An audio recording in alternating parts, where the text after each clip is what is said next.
Guys, so good day sa ating lahat. Meron tayo ditong NMAX version 2. So ito ay NY Connect. So ang problema nito ay ito siya.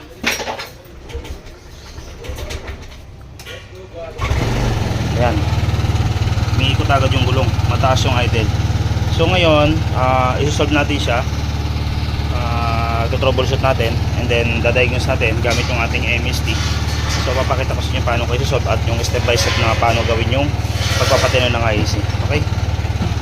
Guys, so diagnose muna natin gamit yung ating MST.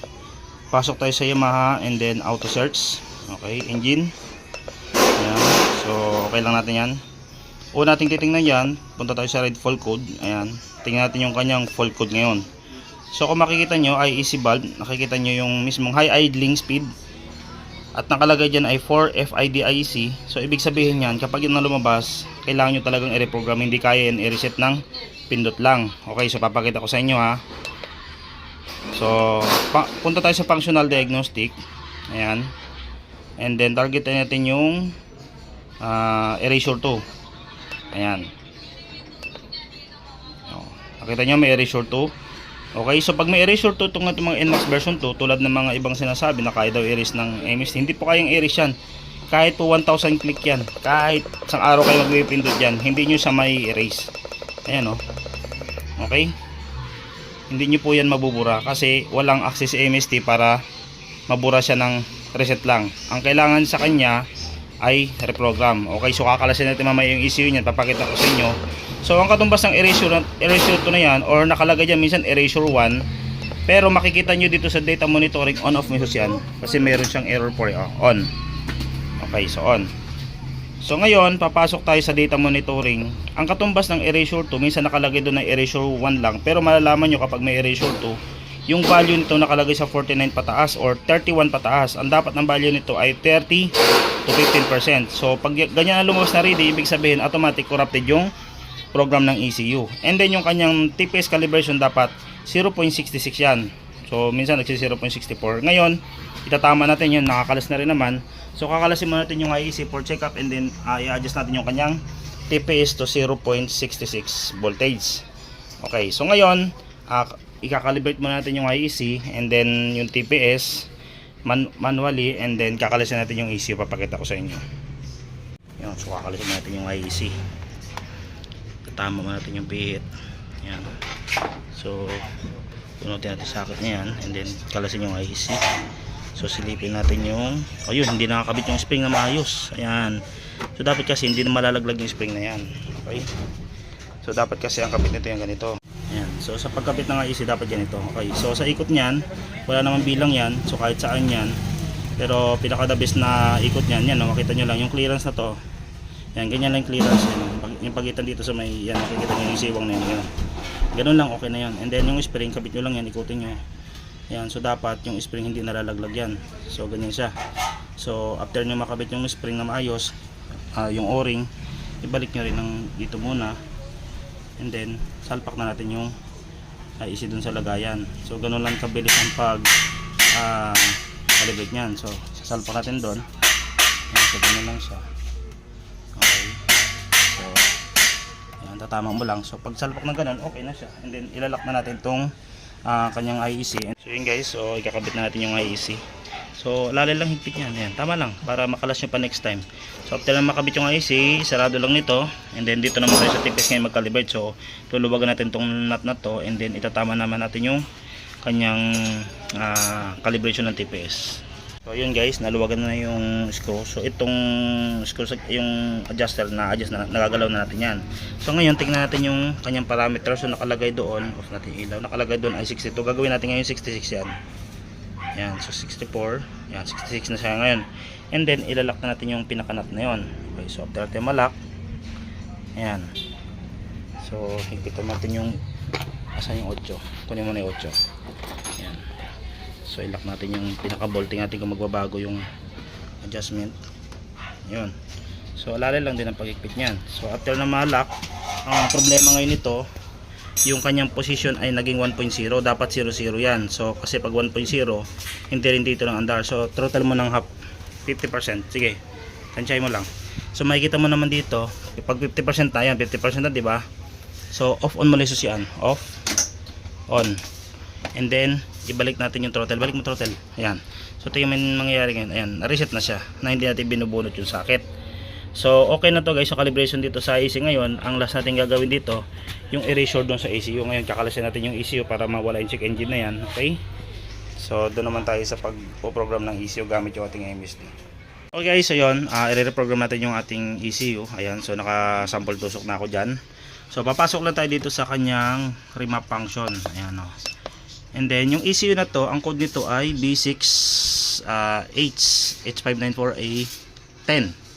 Okay, so hanapin natin doon ay yung bench. Yung bench kasi yan yung backdoor. Okay, so pagpasok tayo sa bench, ayan, select model, hanapin natin yung NMAX version 2. Ayan o. So may nakalagay dito na IEC reset NMAX version 2 with K, ito disuse. Ang gagamitin natin dito yung keyless, ayan o, 11 or yung ayun sa taas. So ang gagamitin natin ngayon dito ay yung number, ayan o, yung may IEC CO reset, ayan o, 11 ang gagamitin natin dito sa 10. So baba lang tayo dito, ayan, and then okay natin yan. Okay, so bin file, okay, and then kapag sinabi niyang are you sure, dapat nakatapat yung ating pin. Ngayon pag hindi tumama, hanapin lang natin kung saan tatama doon sa loob yung pin na yan. So ang sukat naman yan, ang pin out niyan, tinuturo namin yan kapag bumili kayo sa amin ng MST. So i-guide namin kayo. Okay, so ngayon itatama ko muna yung tusok and then i-yes ko yan.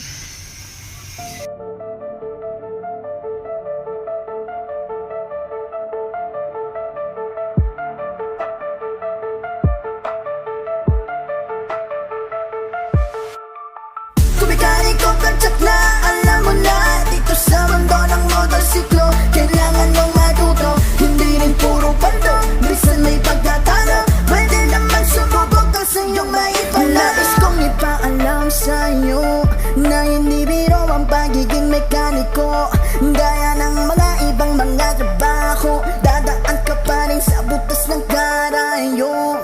Akala mo lang ay isiwin dito, nagkakamali ka dahil hindi to totoo. Marami kang kailangan matutunan dito, lalo na kung about sa smart FM motorsiklo. Akala nila simpleng aral lang makukuha mo na, akala nila limpak-limpak na pera sa simula. Pues nagkakamali ka dahil hindi naman lahat ay maswerte kagad. Kagaya ko, lahat ay ginawa ko, lahat ay sinubukan ko, di lang pag-aaral ang aking ginawa, kundi ang mag-invento, nang sa ganon maging masisi ang tinatrabaho ko.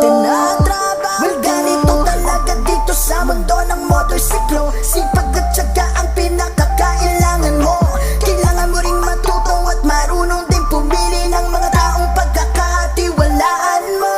Yung hindi kasi siraan minsan, kasi hindi mo rin ito maiiwasan, na halos gusto may palamangan.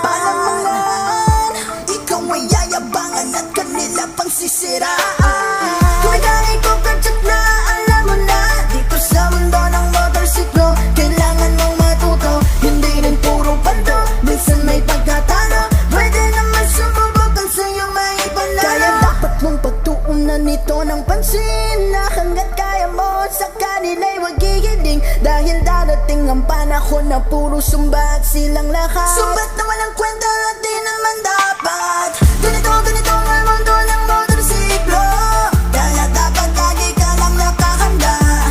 Pag ika'y isang mekaniko, kailangan mong maging matatag dito, dahil sarili mo lang ang makakapagtayo sa'yo. Kagaya ko, nagsimula lamang din ako sa zero, pero eto ako ngayon, nagtuturo sa mga Nilagay ko 11.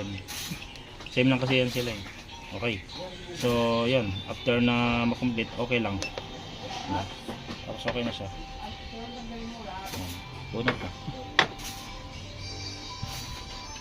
So after natin na ma-fix yung throttle body at nabalik na natin yung ating ECU, okay, and then pasok tayo ngayon sa diagnosis. Okay, so on lang natin susian. Yan, so makikita nyo wala na rin check engine yan. Wala na.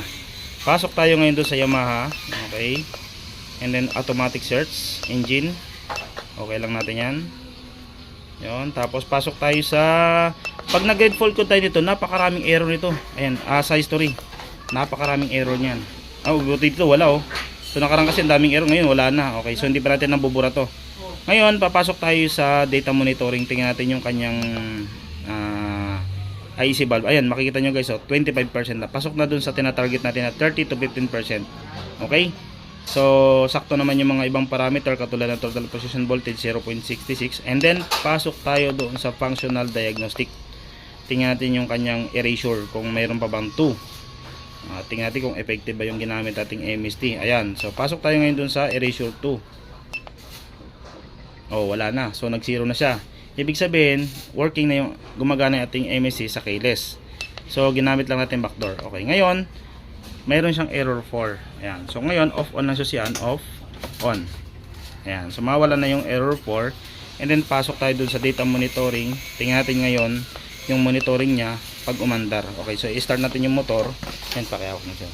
Start. Oh, start mo daw. Ayan. So, nakita nyo? Ngayon, unang start, mataas ang idle, no? Ayan, bababa rin siya ng ilang seconds, bababa rin yan. Pwede natin gawin dyan, kapag mataas ang hindi bumababa, pwede natin i-off. Ayan, nag-check engine kasi mataas ang idle, off. Tapos i-on. Tapos i-start muli. Ayan. So, dapat bababa na yung idle niyan. So, ngayon, sa nangyari sa kanya, ayan, tagal bumaba. Dapat kasi magiging 1.6 na yan. So, tama naman yung program natin. Ayan, naging IEC 3.5. Ibig sabihin, kapag nag 3.5 yan, may singaw dyan sa throttle body. So natama naman natin yung calibration kanina. Okay, so hindi naman magkakaroon ng erasure to yan. Ngayon ang problema niya lang, mataas yung idle. So hahanapin natin dyan kung alin yung nagpataas ng idle, aling o-ring or may singaw dyan sa banda dyan. So babaklasin ko muna to, titingnan ko kung saan banda yung may problema. So ang tagal bumaba oh, dapat 1.6 yan. Okay, so at ang valve niya ay bumaba ng 3.5, hindi kasi normal pag ganyan. Okay, so ngayon titingnan natin yung mga o-ring dito sa TPS, o-ring niya sa kung saan dyan nasingaw.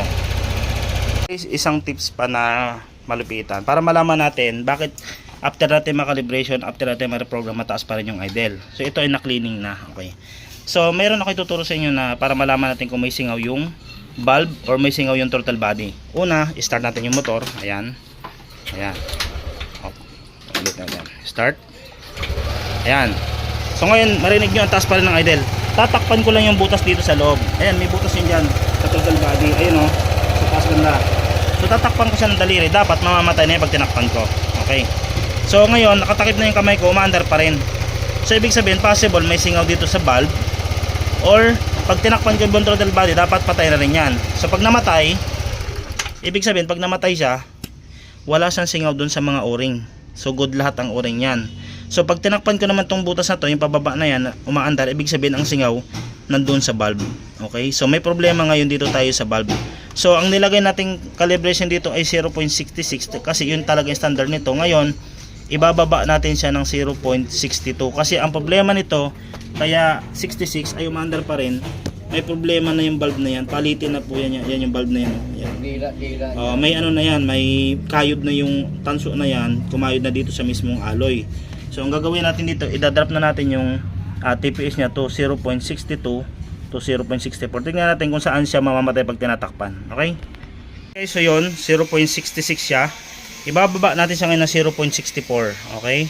So tingnan natin ngayon kung ano maging resulta. Ayan, 64 natin siya. Ayan, 64. Okay. So after natin ma-64, start natin yung makina. Ayan. Takpan natin ngayon yung butas kung mamamatay. So umaandar pa rin. Ibig sabihin malaki na talaga yung awang ng throttle body. So gagawin natin dyan, igagawin natin isang 62. Yan. Okay. So tatakpan natin yung butas. Umaandar pa rin. So ngayon gagawin natin isang 60. Guys, ang problema dito throttle body na. Okay. Gagawin natin 60.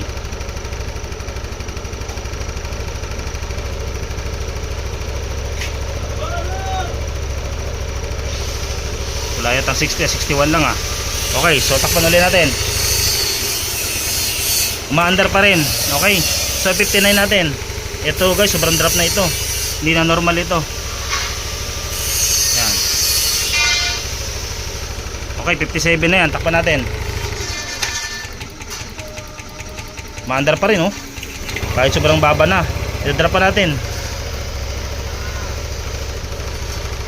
Dapat hindi na ganyan yan. Ayan, sobrang drop na yan, oh. Okay, kung pansinin nyo yung IC valve, tumaas. 50, ano na. Okay, so sagad na yung screw ko, oh. Yan, sagad na, oh. Takpan natin.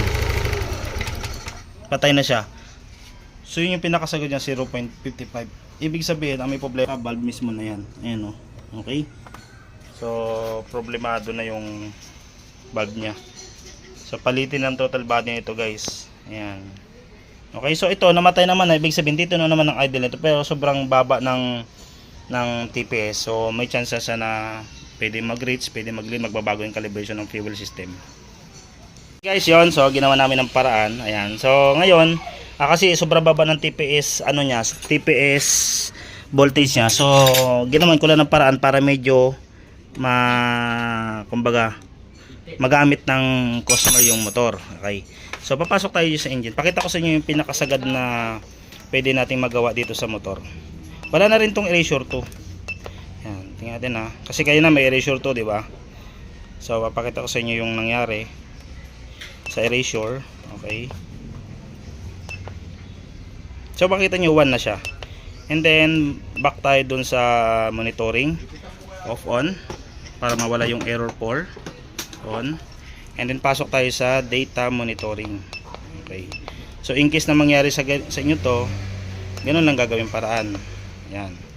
So tingnan natin ngayon yung kanyang TPS valve. Yan, nakita nyo, pasok sa 30 to 15% na target.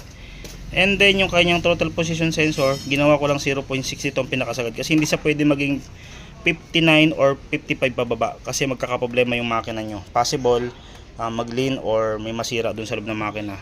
So alam niyo naman pag lean ng motor may nasisira sa loob. Pero 62, so ignore na lang natin yan. Ang standard kasi niyan ay 64 to 66 kasi may problema ng throttle body. So ngayon ginawan mo natin ng paraan, pero ito guys pang samantagal na yan.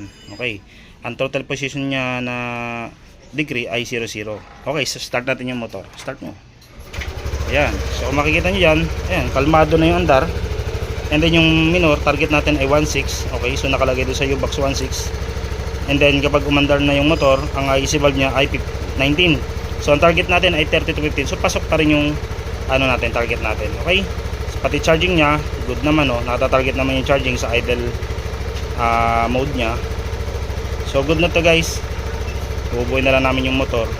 Ayan, oh. So makita niyo naman yung FR niya sa laro band. Target naman natin ay 13. So ibig sabihin, halos good naman yung nata-target natin na TPS na yan. Okay? So bubuhay natin yung motor and then okay na to, guys, yung motor na to. Magandang araw sa ating lahat.